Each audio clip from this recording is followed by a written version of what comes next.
Understanding how the frontal lobe guides dementia care. The biggest part of the brain are the frontal lobes. They are crucial in our ability to think in complex, intelligent, and flexible ways. The frontal lobes also process a lot of sensory information, which gets sent to the front of the brain from other areas. Processing this information enables us to deal with our surroundings, to learn and make plans for the future. While there are certain types of dementia that chiefly affect the frontal lobes, in most of the common forms of dementias there are frontal lobe deficits. Being aware that the frontal lobes might be affected and the impact of this damage can help us think of ways to try and help people living with dementia to deal with everyday difficulties and provide support to them without them feeling patronised or over-controlled. Let's first look at the role of frontal lobes. A simple and hopefully memorable way to think about what they do is to consider the 4 F's: function, focus, feelings, and friendships. Function is to do with a person's ability to make decisions, set goals, learn, and make plans for the future. The lobes also help people to remember things and orientate themselves to place and time. Focus is our ability to concentrate and carry out a sequence of activities towards an intended goal.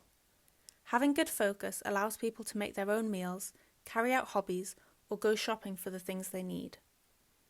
Feeling relates to the person's ability to regulate his or her emotions. People need the ability to reduce their levels of anxiety or anger.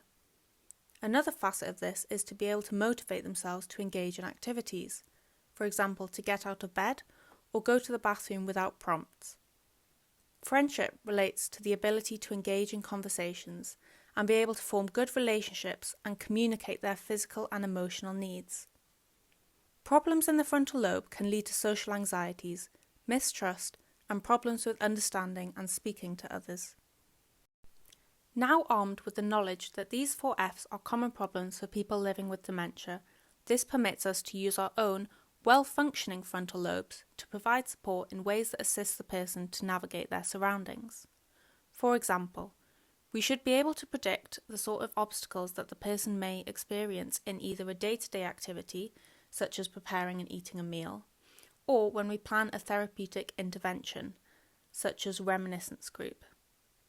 They will struggle making decisions quickly, have difficulties when offered too many choices, find it difficult to focus in noisy or busy environments.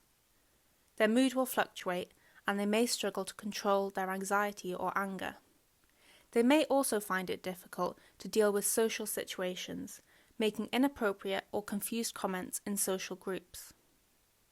Such difficulties need to be taken account of, and the person helped to deal and cope with deficits in the 4 F's. We can illustrate how to support people's functional lobes through the following 2 examples. Firstly, helping someone at meal times, and secondly, assisting in the running of a reminiscence group. When helping someone to prepare a meal, we need to think about the person's ability to make choices, and whether they are going to be able to plan what ingredients are going to be required. We may need to scaffold and help with the sequencing of the tasks. The person may require assistance when they get distracted, and be reassured when they make any mistakes. One may need to be resilient when they get frustrated and upset. The activity is likely to take more time, and we may need greater patience and use of calm and motivating speech to encourage the person to achieve a successful outcome in a manner that increases their sense of control and self-esteem. When engaging in a group reminiscence session, we could perform the exercise as a group to encourage a sense of community and belonging. We should ask questions about opinions rather than factual information. For example, instead of, "Your wife said you often went skiing. What resorts did you go to?" say, "Your wife said you often went skiing. Do you like the snow?" We could also provide a multi-sensory cues and prompts that will assist with concentration and memory. The use of photographs and music can be really helpful in promoting enjoyable conversations. It is worth noting that helping to support people's 4 frontal lobe functions can be even more effective if we ensure that we are meeting their 8 fundamental needs at the same time. The 8 fundamental needs involve providing people with a sense of safety and a sense of belonging, ensuring they have fun and a sense of purposeful occupation, making sure that the person feels physically comfortable and free from pain, giving the person a sense of control and self-esteem, and providing opportunities for positive touch. When organising these activities, it is important to highlight that the role of these sessions, and activities in general, is to promote well-being by meeting people's needs. Hence, remembering that we must try to meet the 8 fundamental needs will also help us in how to structure and conduct our interactions and conversations with people living with dementia.